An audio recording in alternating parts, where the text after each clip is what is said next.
Hello YouTube and welcome to the Armourer with me Blue, and today we're going to be looking at a Victor Goldmane deck tech. I'm definitely going to be revisiting this hero once we get all the card spoiled the same way I'm going to do with Kasai and the Brutes and so on, but Victor, just like in my reaction video, I think is just incredibly strong even with the current card pool. And I did test him a couple of games live yesterday versus friends of mine, and I kind of want to report back as to what my findings are. So basically the way I'm playing him right now is practically the exact same way people are playing Bravo, the new Tunic Bravo builds, which are focusing on playing way more efficient hands by allowing you to play your choke slams and crippling crushes and so on off of one card less because of the tunic counter every now and then, and because of that they are running a bunch of like 4-cost attacks like the debilitate alongside the choke slams and so on, and are trying to be playing a lot better of a mid-rangey tempo Guardian. And in that playstyle I feel Victor excels a lot more. We're running the exact same equipment Bravo is running, even though most definitely he's going to be getting a new shield, which hopefully is better than the Steel Braid Buckler. And in terms of the cards in the deck, some of the different choices, I guess, in cards are obviously Test of Strength and Wage Gold, which are cards that synergize with Victor way more than they synergize with Bravo, because creating a gold also draws you a card in this deck. So Test of Strength is very often going to be just a block 4 draw a card, which is amazing, especially for this kind of mid-range tempo style of game, because you get to block 4, which is an on-hit effect the majority of the time, and you do not really lose cards from hand in order to do so. And with something like Wage Gold, giving gold to your opponent does not hurt that much the majority of the time, because not a lot of decks are running enough blues in order to kind of gain additional resources off of the gold.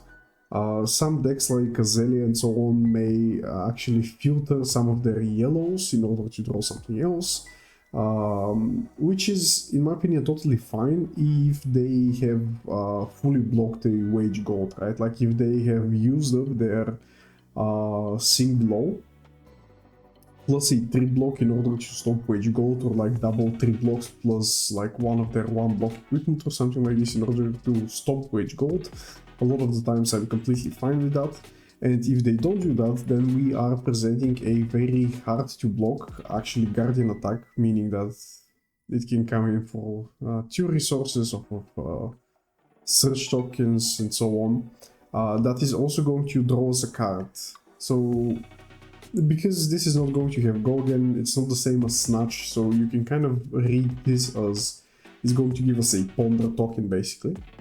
But yeah, it's gold and it's Ponder. And in a deck like this, where we are running a lot of red attacks which are playable off of a singular blue, getting one of them in the arsenal and then being able to block with 3 cards and then just pitch a blue in order to present one of these again, or getting some of the defense reactions in the arsenal, is just very, very good, right? Typically Guardians are not very happy with arsenaling blues, but this deck is on a very low blue count, right? This deck is running only 30 blues because, once again, the majority of our cards are playable off of a singular blue, and we're pretty happy playing like that. In fact, with this deck, in the like 6 to 10ish games that I played, I almost never actually used Titan's Fist, because I was always able to swing with Chokeslam, CNC, Wage Gold, or any of the other cards. Speaking of other cards. I'm testing Wage Vigor, which is basically almost the same as Wage Gold. Obviously the on-hit effect is not as good because getting one resource the next turn is not as amazing as getting a whole card in the arsenal. But technically the benefits of Wage Vigor hitting are that even if we can't use the Vigor resource the next turn effectively, we can kind of store it for another turn by using Tectonic Plating, so we can carry it over like 2 turns down the line in order to use it. And there are some situations that in testing actually never came up, which is why I'm thinking of just cutting this card in order to play some more flexible things, in order to have some more flex spots in the deck. So these situations with Vigor are, for example, you have a search token that you have been carrying for quite a lot of turns, because a lot of your attacks are 3, and you can carry the seismic search almost throughout the entire game. And let's say not only do we have a search token, but we also made Vigor off of Wage Vigor, and next turn we'll be able to do something like pitch a blue in order to play Wage Gold, essentially for 1 resource, and then drop a pommel on top of it, right? So if we manage to do that, we're getting essentially a 3-card hand that presents 7 with on-hit gold, discard a card, draw a card, which is insane if it happens. You know, it's going to be insane on Cartilage Crush or another Wage Vigor as well. But yeah, in testing it actually never came up, so I'm most likely actually cutting Wage Vigor off. But if we get something like Test of Strength that instead of giving us golden draw card gives us a Vigor token, I'm maybe going to experiment with that, because then we're maybe going to be able to use choke slams off of the Test of Vigor, I guess. Vigor tokens, if we win the clash, obviously. Cartilage Crush is here simply because it's basically the most universal 3/4/7 Guardian attack. The others are like very specific, and I just wanted more of these lower to the ground disruptive effects. The Golden Sun has been amazing. It does not provide any additional disruption, but simply being able to play this off of 1 blue for the majority of the game and just present a 2-card 10 overpower has been very, very good. It has been very good, just value-wise. And also winning a clash with it on top feels amazing whenever it happens. If we get more cards with this line of text, you know, cards that are good baseline but also have an additional effect if we win a clash with them, maybe I'll actually switch to the Mirror Grindstone Hammer instead of Titan's Fist, but until that happens I'm staying on Titan's Fist. In terms of like the sideboard spaces, I'm running like Zealous and E-Strike together with like Rouse the Ancients in the main board in order to give us that go again reach against slower decks like Pistol Max or like Prism or something. And if I cut Wage Vigor from the main deck, I'm probably going to just put a Enlightening Strike there. It's a 3-block, it's once again 2 cards for 7, doesn't have a on-hit effect, but also has the versatility of being able to actually attack for 5 go again, which is going to be very good, right? Because a lot of the time we do not really have dominate on our attacks. So if we just attack our opponent with a Spinal Crush, it's very possible that they'll just say, okay, block 9, attack you with a weapon or something. And in those situations we kind of want to have some of these extenders in order to be able to punish them.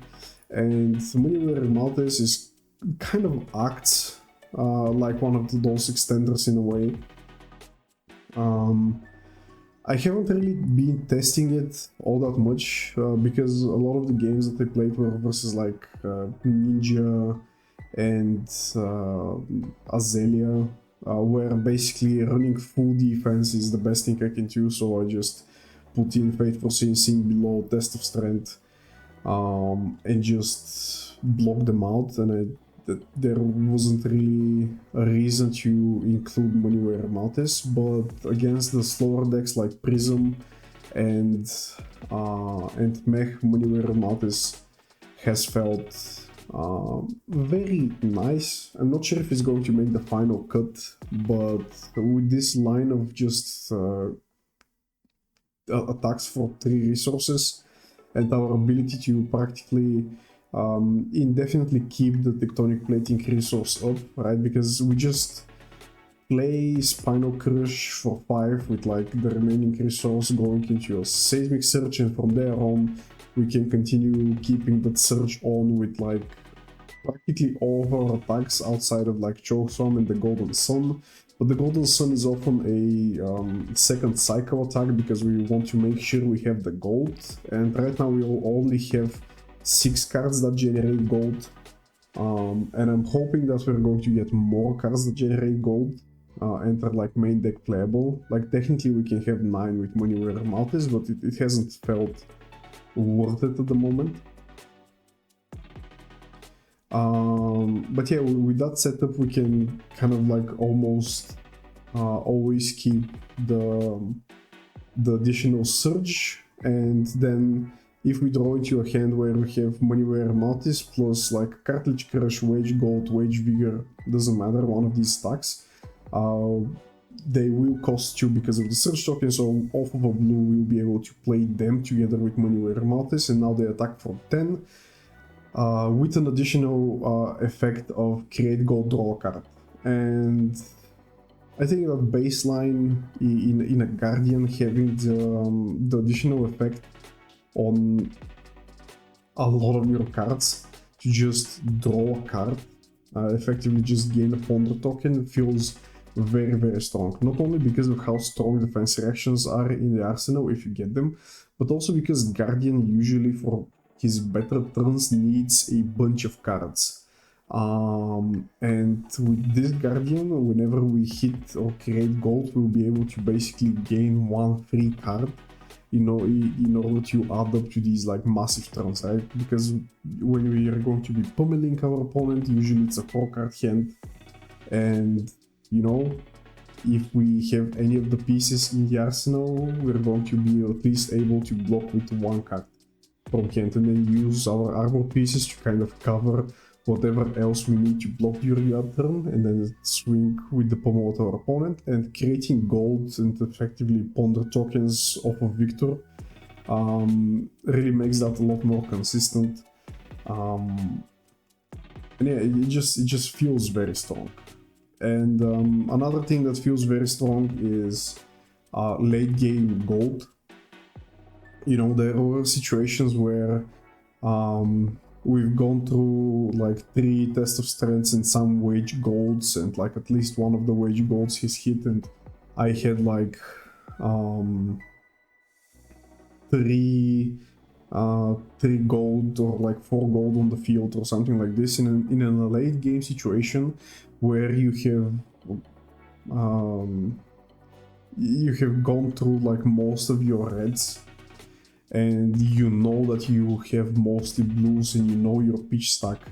At that point, starting to use your gold with your blues in order to draw more blues kind of becomes a guarantee, and being able to do that and basically gain like 1, 2, 3 free resources off of the gold tokens is just amazing. There was a game where I played against a pistol dash, and in that game I had 1 blue in hand, the Golden Sun and Maneuver Maltis, and I just pitched a blue for the gold, drew a blue, pitched a blue for the gold, drew a blue, and now I have 2 resources floating, then just use one of them for Maneuver Maltis, pitch the last blue for the Golden Sun, destroy the last gold, and effectively attack him for like 13 overpower on hit, draw a card, off of having, because of having like 3 gold, and that was effectively a 3 card turn. And yeah, these setups also feel amazing and like very unfair. You know, it's something that usually Bravo kind of struggles with if you get him low during the end of the game, because he can no longer keep as many cards in hand. But in situations like these, Victor feels insane, simply because if you have up until now created enough gold and you know the pitch stack of your deck, you can simply basically trade 3 of your gold tokens for like an entire blue card more, which is also very, very strong, right? And yeah, that's basically it. Victor has felt very, very good, very strong, very, very consistent. I'm running like 24 reds or something like this, like many times it's like very close to like 30 reds, because like the Golden Sun is almost a red. It's very nice that it's yellow, because a lot of our attacks are 3 cost, and a lot of the time we will have a tectonic plating search token, so we'll be able to play these cards off of the Golden Sun as well. So yeah, and because our attacks are so low costed, us drawing only 1 blue a turn in some cases is not that bad at all. And yeah, unlike Bravo, in those situations our play is not just hammer for 6, we can cartilage crush for 7, and now, you know, they have to block it or basically get a frostbite, or, you know, wage gold. And yes, it just feels nice. He just feels nice, and I'm hoping he's going to only get better, and substantially better at that with the new card releases. So yeah, tell me what you think about Victor. Tell me what your expectations are of him. A lot of people talked about him being a fatigue guardian because of the new hammer. But for me, at least right now, he does not have any fatigue tools other than the hammer, and the hammer itself is not an amazing fatigue tool. It's rather bad in fatigue, in my opinion. I'd much rather play a Lotus if I was trying to fatigue people. But the ability to draw cards off of gold generations feels like an amazing tempo tool. So yeah, bye bye.